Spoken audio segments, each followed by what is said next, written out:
This thought was coming to my heart during this day as an encouragement.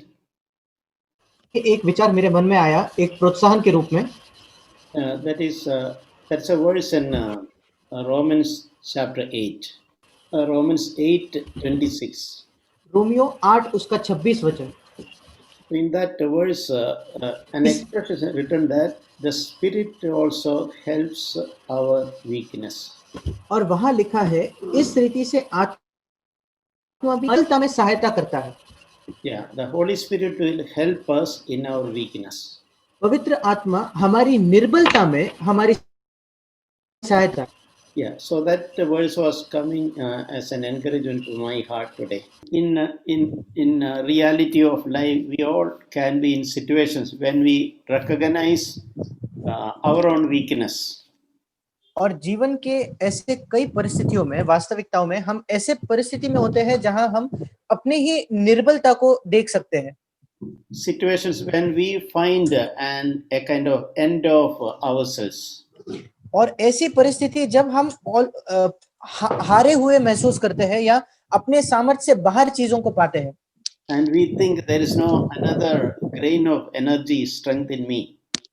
और हमें लगता है कि हमारे पास थोड़ी भी सामर्थ्य नहीं है जिसके द्वारा हम बल पा सके। So it can be an emotional level, or in any way in our spirit we can sense kind of recognizing our own weakness. और कभी-कभी ये हमारे भावनाओं में होता है या हमारी आत्मा में हम अपनी निर्बलता को देखते हैं। So something which we should remind ourselves is it is the Holy Spirit who will help us in our weaknesses. और एक बात जो हमें अपने आप को याद दिलानी जरूरी है वो है कि पवित्र आत्मा है जो हमें हमारे निर्बलताओं में सहायता करता है। It is good to recognize our inadequacy.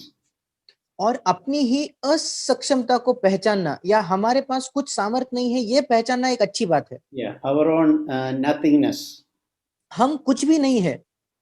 And that is the truth. और यही सत्य भी है। But God has given the blessed Holy Spirit dwelling in us. पर परमेश्वर ने धन्य पवित्र आत्मा को हमारे अंदर वास करने के लिए दिया है। It's a very tremendous encouragement in my personal life.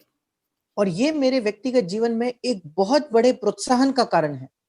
We can see many examples in the Bible also, ordinary people like us.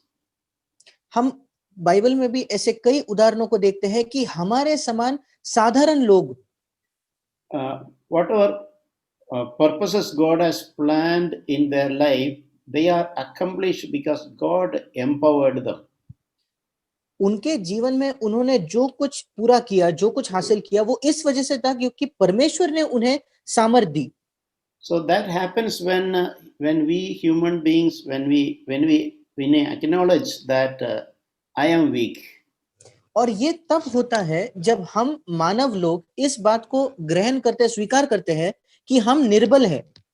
And that recognition will push us to seek and lean on the strength of the Holy Spirit. और जब हम इस बात को पहचान लेंगे तब हम पवित्र आत्मा के सामर्थ्य पर निर्भर रहना चाहेंगे। There is a place where Jesus told his disciples. एक जगह यीशु मसीह ने अपने शिष्यों से कहा, he said that without me you can do nothing. और यीशु ने कहा कि मेरे से अलग होकर तुम कुछ भी नहीं कर सकते।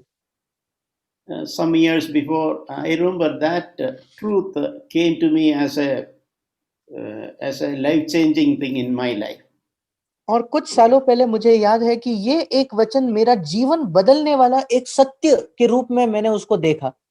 Because there was several years in my early Christian life where I relied on my own resources.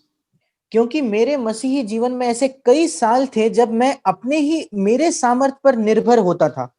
I relied on my ability, maybe things like ability to speak. और मैं मेरी जो क्षमताएं थी जैसे उदाहरण स्वरूप बात करने की क्षमता उस पर निर्भर होता था। Ability to remember things. और कुछ चीजों को याद रखने की जो क्षमता है। And like that, many things I used to foolishly rely in my own things. और ऐसे कई चीजों पर मैं अपने ही मूर्खता से अपने ही चीजों पर अपने ही क्षमताओं पर निर्भर होता था। Someday it may be my knowledge. कई बार वो मेरा ज्ञान होता था। So when one day God revealed that truth to me, that in a loud thundering voice, that way it is so clear to me that Jesus speaking to me that without me you can do nothing.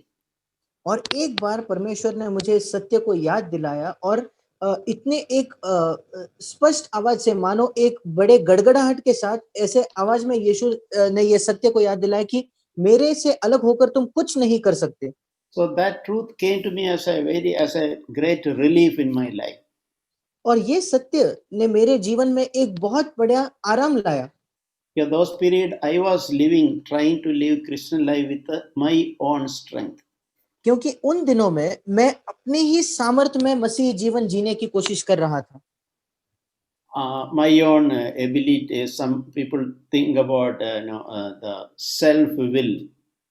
और कई लोग अपनी जो एक स्वयं की इच्छा होते हैं उसके बारे में सोचते हैं, Including a self will, using self will to be good, to free from sin, etc. और स्वयं का इच्छा कि वो इस तरह से भी वापर करते हैं ताकि वो पाप से मुक्त होना चाहते हैं उसी के मदद से। So in other words, I was trying to live the Christian life with my own ability. I was trying to be good with my own ability.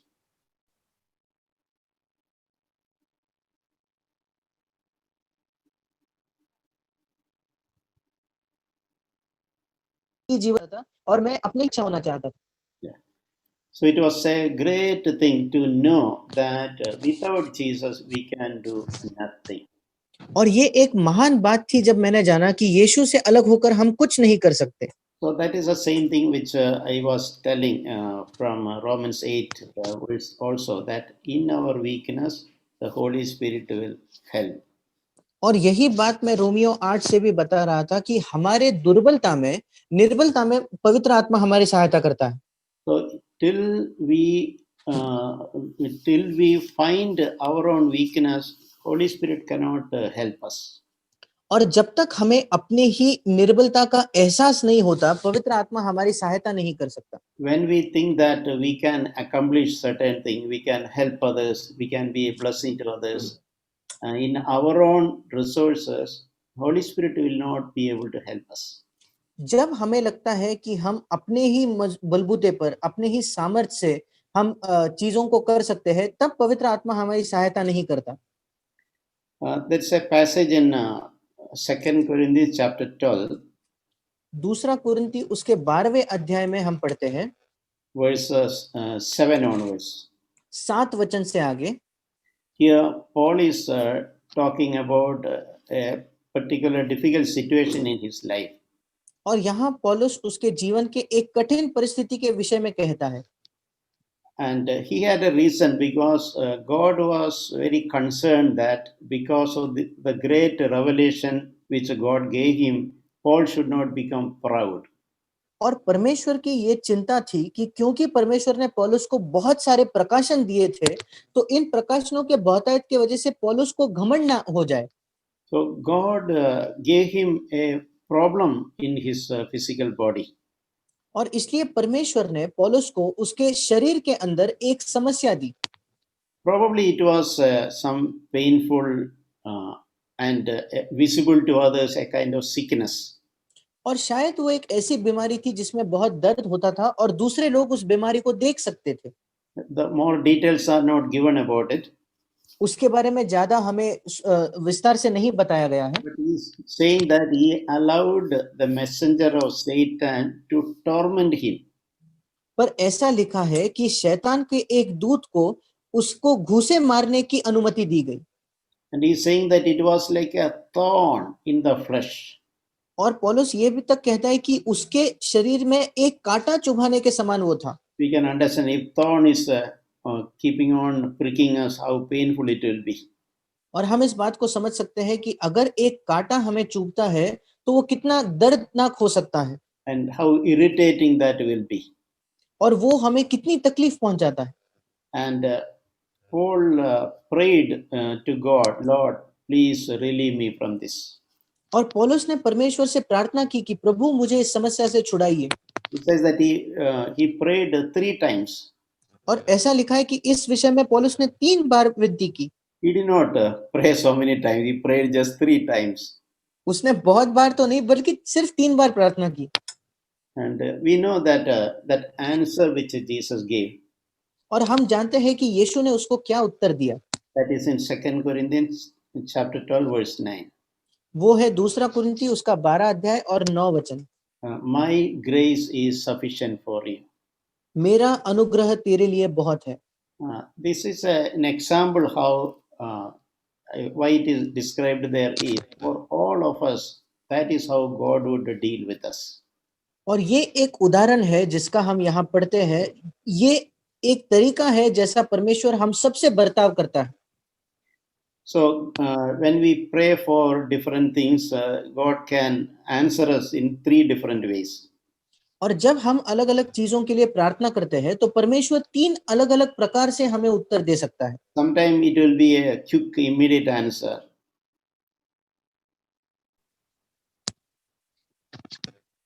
कभी कभी परमेश्वर शायद हाँ कहेगा. Sometimes God may find that we are not ready to receive the answer, so we have to wait. और कई बार परमेश्वर देखता है कि हम उस जवाब को ग्रहण करने के लिए स्वीकार करने के लिए तैयार नहीं है, इसलिए हमें रुकना पड़ता है, इंतजार करना पड़ता है. Mean that prayer will be answered, but after a period of time. इसका मतलब उस प्रार्थना का जवाब तो मिलेगा पर कुछ समय के बाद. When God finds that that is the right time, which is best for us. जब परमेश्वर देखेगा कि ये उचित समय है हमारे लिए, जो सबसे अच्छा समय है. And the third type of answer is saying a gentle no. और तीसरा उत्तर ये भी होता है कि परमेश्वर बड़ी कोमलता से हमको नहीं कहता है. And that answer is no is with a reason. और परमेश्वर नहीं कहने का एक कारण होता है. So in this case, the answer which God gave was a no to Paul's request. और इस परिस्थिति में परमेश्वर ने पौलुस के विनती को नहीं कहा. So and there was a reason why God told his beloved servant the answer as no. और एक कारण था कि क्यों परमेश्वर ने अपने प्रिय दास को नहीं कहा. The reason is that God did not want him to be proud. और कारण ये था कि परमेश्वर ये नहीं चाहता था कि वो घमंड से भर जाए. So that is an important thing in our life. The worst thing that can happen to us is living in pride.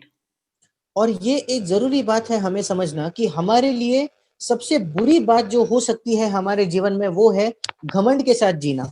The Bible says that God opposes the proud. और परमेश्वर का वचन कहता है कि परमेश्वर घमंडियों का, अभिमानियों का विरोध करता है. God cannot tolerate pride. परमेश्वर घमंड को सह नहीं सकता. We can see so many places where Jesus is dealing with prostitutes and extreme sinful people. और हम कई बार देखते हैं यीशु मसीह जो वैश्याएं थी और जो बहुत ही पापी लोग थे उनके साथ वो बर्ताव करता था जिस प्रकार से. They were all welcomed with such a level of graciousness. और यीशु मसीह इतने कृपा से भरकर, अनुग्रह से भरकर उन सबको वो उनका स्वागत करता था. But a proud person Jesus would oppose. पर एक घमंडी व्यक्ति का पर यीशु विरोध करता था. So it is a mark of God's love to each one of us that God will do everything possible to keep us in humility. और परमेश्वर का हमारे प्रति जो प्रेम है उसका ये एक चिन्ह है कि परमेश्वर हर वो चीज को करता है ताकि हम नम्रता में बने रहे. Because when we are humble only, God can give his grace to us. क्योंकि जब हम नम्र होते हैं तब ही परमेश्वर हमें उसका अनुग्रह दे सकता है. So in the case of Paul, we can also see, even though Jesus answered him and no, और इसलिए पौलुस के परिस्थिति में हम देखते हैं यद्यपि यीशु मसीह ने उससे नहीं कहा, he declined to directly answer or grant Paul's request. परमेश्वर ने पौलुस की विनती को हाँ करने से मना कर दिया, we can also see Jesus is taking the responsibility of that situation. पर हम ये भी देखते हैं कि यीशु मसीह उस परिस्थिति की जिम्मेदारी अपने आप पर उठाता है। Even though he knew that Paul was suffering, यद्यपि वो जानता था कि पौलुस बहुत पीड़ा में है, and God did not give a quick relief. और परमेश्वर ने उसको तुरंत उससे राहत नहीं दी। We can see the Lord is taking the ownership of that situation. हम देखते हैं कि परमेश्वर उस परिस्थिति में पूरी जिम्मेदारी अपने आप पर लेता है। So that is the meaning of saying, "My grace is sufficient for you in this situation." और ये अर्थ है जब परमेश्वर कहता है कि इस परिस्थिति में मेरा अनुग्रह तेरे लिए बहुत है। In other words, I am allowing you to pass through these difficult situations. दूसरे शब्दों में कहे तो मैं तुम्हें इन कठिन परिस्थितियों में से होकर गुजरने की अनुमति दे रहा हूं। I know it is hard for you, मैं जानता हूं कि ये परिस्थिति तुम्हारे लिए बहुत कठिन है, but I know it is necessary for you. पर मैं ये भी जानता हूं कि ये तुम्हारे लिए जरूरी है। But I promise that I will grant you my grace, पर मैं तुम्हें ये वायदा करता हूं कि मैं तुम्हें अपना अनुग्रह दूंगा and that will be sufficient for you. और वो तुम्हारे लिए काफी होगा। I will not allow you to overwhelm in this situation. मैं कभी भी ये परिस्थितियों को इतना ज्यादा नहीं होने दूंगा ताकि वो तुम पर हावी हो जाए। And the Lord also told, "My power is perfected in weakness." और परमेश्वर ने ये भी कहा कि मेरी सामर्थ निर्बलता में सिद्ध होती है। So this is a truth again that we need to understand. और ये एक सत्य है जो हमें समझना जरूरी है। God's power is perfected in our weakness. परमेश्वर की सामर्थ हमारे निर्बलताओं में सिद्ध होती है। When we think we are at the end of our strength, जब हमें लगता है कि हम अपने सामर्थ के बिल्कुल अंत तक पहुंच चुके हैं, and that is the time when the power of God will overtake us and will perfect us. और उस समय परमेश्वर की सामर्थ हमसे भी आगे होकर हमको सामर्थ देगी। So that short answer given by the Lord, Paul quickly understood. और परमेश्वर ने जो प्रभु ने जो पौलुस को ये छोटा संक्षिप्त वाला उत्तर दिया, उसको पौलुस समझ गया And he was very happy to receive that answer. और उस उत्तर को प्राप्त करके वो बहुत खुश हुआ। And he was actually happy that the Lord declined his answer, or Lord did not answer his prayer in the way he requested. और इससे भी ज्यादा पौलुस खुश हुआ कि जो उसने विनती की थी, प्रभु ने उस विनती को नहीं सुना। So we can see that, therefore he is saying that most gladly, therefore I will rather boast about my weaknesses. और हम यही देखते हैं कि पौलुस कहता है, इसलिए मैं बड़े आनंद से अपनी निर्बलताओं पर घमंड करूंगा। So when he realized that it is in my weakness that the power of God is perfected, he started boasting in his own weakness. और जब पौलुस ने देखा कि उसके निर्बलता से ही परमेश्वर की सामर्थ सिद्ध होती है, तो वो अपने ही निर्बलताओं पर घमंड करने लगा, So that the power of God will dwell in him. ताकि परमेश्वर की सामर्थ उसके अंदर वास कर सके। So this is a wonderful thing for God's children. और परमेश्वर के बच्चों के लिए ये एक बहुत अद्भुत बात है। When we recognize our weakness, जब हम अपने ही निर्बलता को समझ लेते हैं and if we are able to see it is in my weakness that the power of God is perfected. और जब हम देखते हैं कि हमारे निर्बलता में परमेश्वर की सामर्थ सिद्ध होती है, And in such situation the Lord is taking over my situation. और इन परिस्थितियों में परमेश्वर मेरी समस्या मेरे सारी परिस्थिति की जिम्मेदारी वो लेता है And he is pouring out his grace, sufficient grace.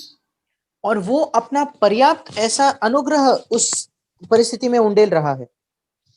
And then he is saying that I will be content with weaknesses. और इसलिए वो कहता है कि मैं निर्बलताओं में आनंद करूंगा या तभी मैं तृप्त रहूंगा। I'll be content with the insults and distresses.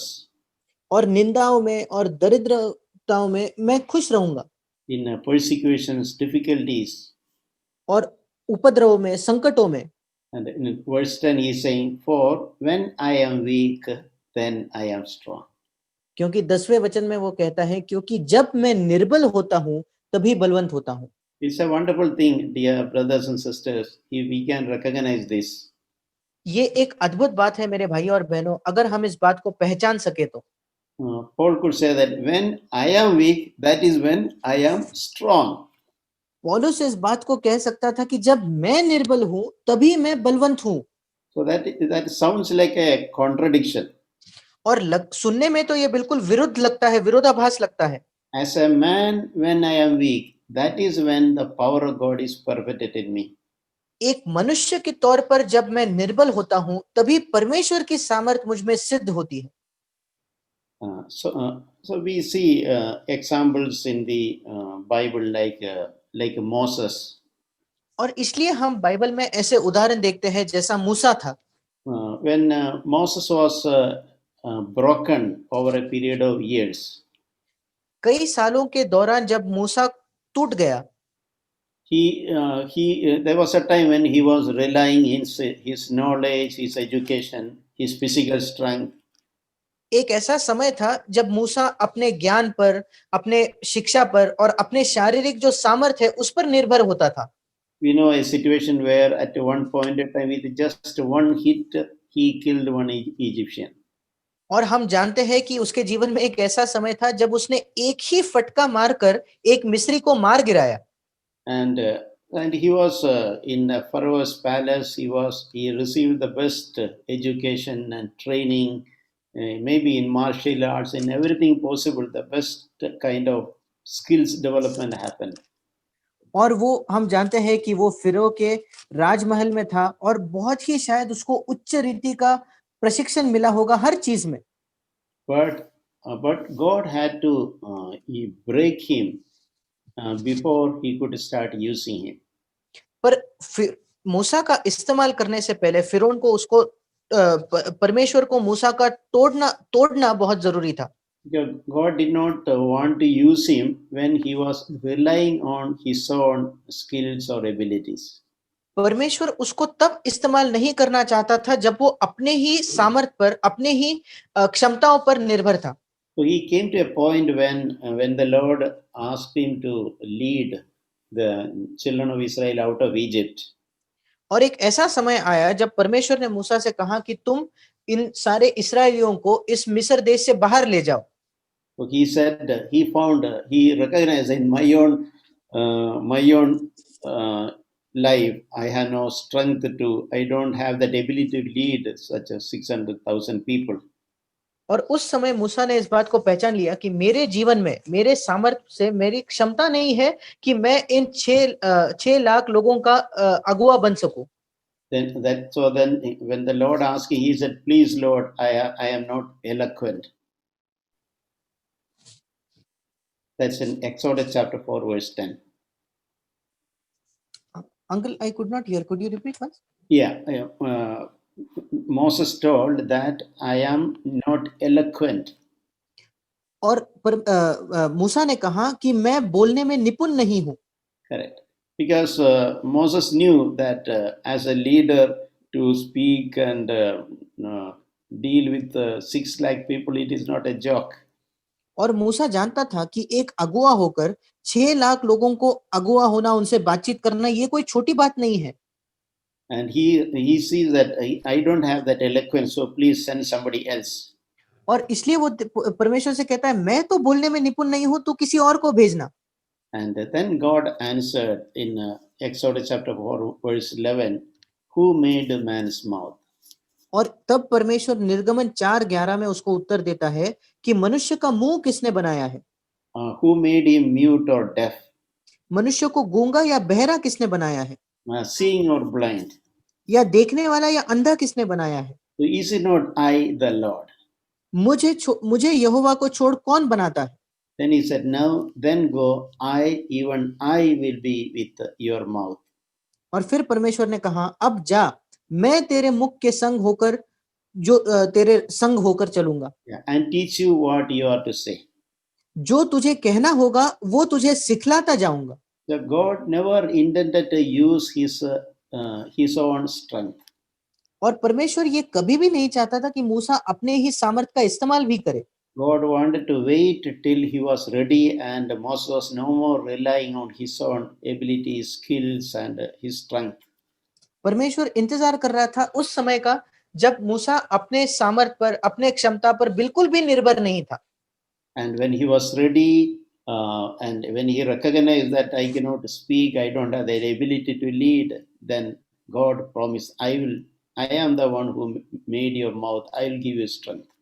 और जब मूसा ने ये समझ लिया, ये पहचान लिया कि उसके पास कोई भी सामर्थ नहीं है, वो बोलने में निपुण नहीं है, तब परमेश्वर ने कहा, मैंने तुझे बनाया है, मैं तुझे सामर्थ दूंगा। So that's an encouragement for all of us. Whatever God wants us to accomplish in our life, और ये हम सबके लिए एक प्रोत्साहन का कारण है कि परमेश्वर हमारे जीवन से जो कुछ पूरा करना चाहता है, He is not looking at our abilities. वो हमारी क्षमताओं को नहीं देख रहा, He is looking at our heart, वो हमारे हृदय को देख रहा है, our willingness to give ourselves entirely to the Lord. पूर्ण स्वरूप से अपने आप को परमेश्वर के हाथों में देना, उसको वो देख रहा है। All the strength and abilities, everything God can supply. जो सामर्थ है, जो क्षमताएं है, जो भी जरूरी है, वो परमेश्वर दे सकता है। When we are not relying in our own resources, God can supply all that is necessary. जब हम अपने ही चीजों पर निर्भर नहीं है, तब जो कुछ जरूरी है परमेश्वर हमें उसको दे सकता है। So I believe in order to make us a blessing to others, और इसलिए मेरा ये विश्वास है कि अगर हमको दूसरों के लिए एक हमको दूसरों का आशीष के लिए हमको दूसरों के लिए एक आशीष का कारण बनाने के लिए God will have to bring us to a point when we see our own nothingness. परमेश्वर को हमें एक ऐसी जगह लाना पड़ता है जहां हम अपने आप के कंगालपन को, जहां हम कुछ भी नहीं है, इस बात को हम देखते हैं। We see our own inadequacy. हमारी ही अक्षमता को हम देखते हैं, We see our own lack of strength. हमारे सामर्थ्य के कमी को हम देखते हैं, We see our own lack of abilities. हम अपने क्षमताओं की जो कमी है उनको देखते हैं। And that is the time the power of God will be perfected in us. और उस समय परमेश्वर की जो सामर्थ्य है हम में पूरी होती है, And it takes over that situation. और परमेश्वर उस परिस्थिति की जिम्मेदारी लेता है, He provides an abundance of grace required. और वो भरपूरी से जो अनुग्रह होता है, जिसकी जरूरत है, वो उसको देता है। So that none of us can claim, I did it with my own ability. और इसलिए हम में से कोई भी इस बात को नहीं कह सकता कि मैंने इस बात को मेरी क्षमता से किया है, Yeah, I did so and so thing in my strength. मैंने ऐसी ऐसी चीज अपने ही सामर्थ्य में की है। When God does something through us, we will not be able to take any credit. जब हमारे द्वारा परमेश्वर कुछ काम करेगा तो हम उसके लिए कोई भी श्रेय नहीं ले पाएंगे। So God is looking for people who are willing to give themselves entirely to God. और इसलिए परमेश्वर ऐसे लोगों को ढूंढ रहा है जो पूर्ण स्वरूप से अपने आप को प्रभु को दे दे। He is looking at a willing heart, और वो एक इच्छुक हृदय को देखता है, not abilities and skills. वो क्षमताओं को या कुशलताओं को नहीं देख रहा। If our heart is not ready, no point if we are the best skilled and trained and very smart people. अगर हमारा हृदय ही तैयार नहीं, तो फिर इन बातों का कोई मायने नहीं कि हम कितने निपुण हैं, हम कितने कुशल हैं, या हमारे पास क्या क्षमताएं हैं। Jesus told his disciples about the role of the Holy Spirit. यीशु मसीह ने अपने शिष्यों को पवित्र आत्मा की जो भूमिका है उसके विषय में कुछ बताया। So Jesus introduced the Holy Spirit as disciples' helper. और यीशु मसीह ने पवित्र आत्मा का इस प्रकार से परिचय दिया कि वो एक सहायक है, Or a comforter. या वो एक सांत्वन देने वाला है। So Holy Spirit, you can think that two words, a helper and a comforter. और इसलिए पवित्र आत्मा के विषय में आप इन दो शब्दों को हमेशा याद रख सकते हैं कि एक सहायक और एक सांत्वना देने वाला। Yes, so Holy Spirit will help us in our weaknesses, and He will also comfort or encourage us when we are downcast. और इसलिए पवित्र आत्मा हमारी निर्बलताओं में हमें सामर्थ्य देगा, उसी के साथ जब कभी हम निराश है वो हमें सांत्वना या प्रोत्साहन देगा।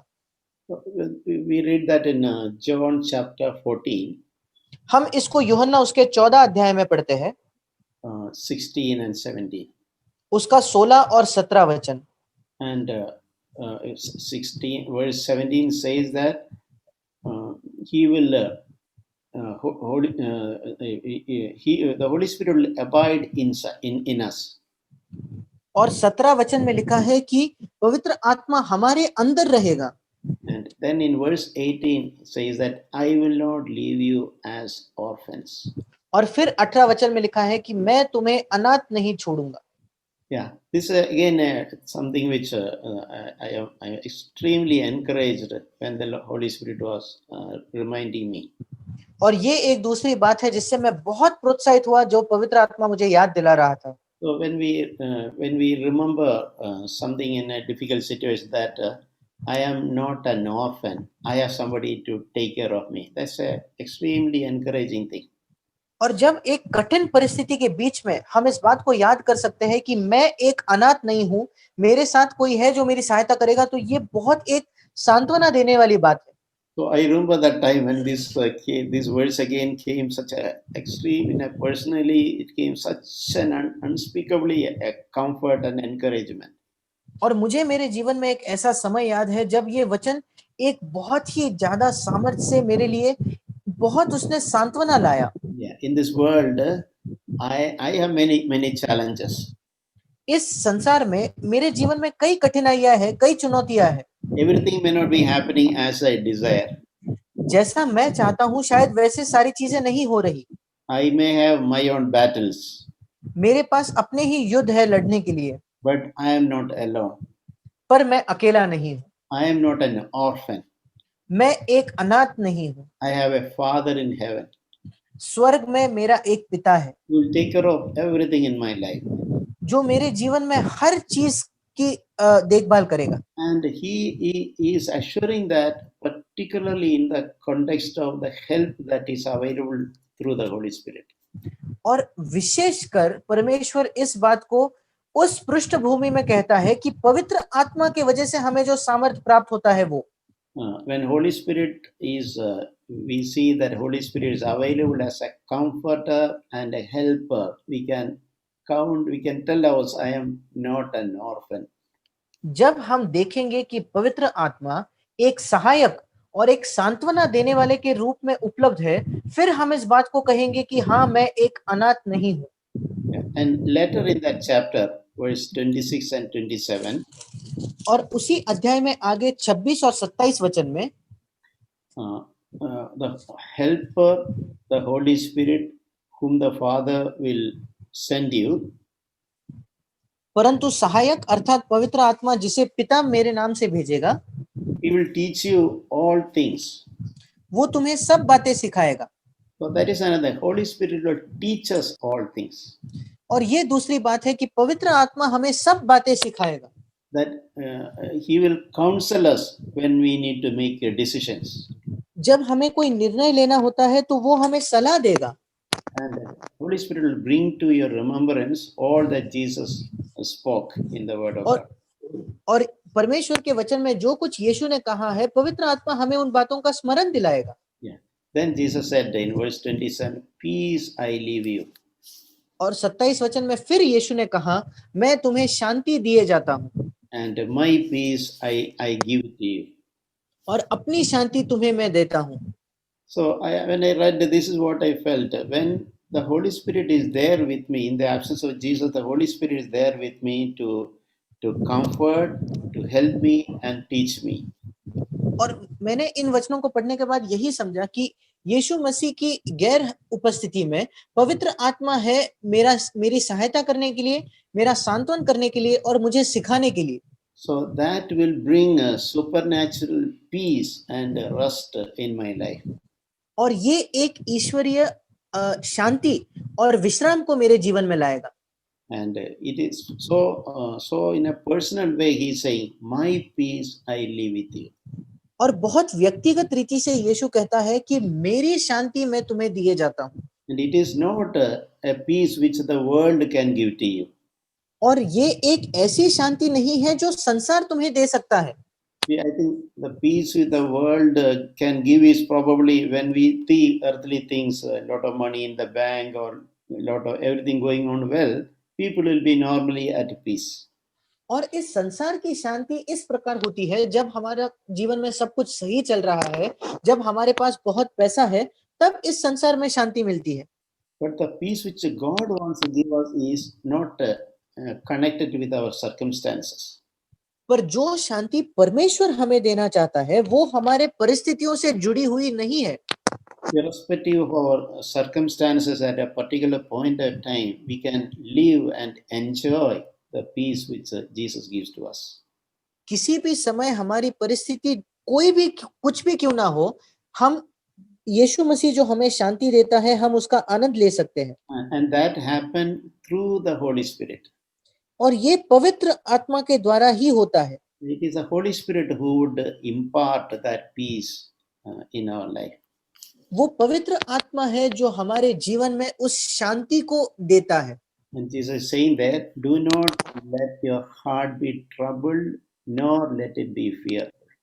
और इसलिए यीशु कहता है तुम्हारा मन व्याकुल न हो और न डरे. Yeah, dear brothers and sisters, this is in a personal way the Lord wants to encourage all of us. और मेरे प्रिय भाइयों और बहनों, व्यक्तिगत तौर पर परमेश्वर हमें से हर एक को प्रोत्साहित करना चाहता है. It's no desire for us, any one of us, live in a situation, in a condition that our heart is troubled. और परमेश्वर की ये बिल्कुल भी चाहत नहीं है कि हम में से कोई भी एक ऐसे परिस्थिति में जिए जहां हमारा मन व्याकुल होता है And our heart is fearful. और जहां हमारा मन डरा हुआ है. You just abandon ourselves, we just give ourselves to the Lord.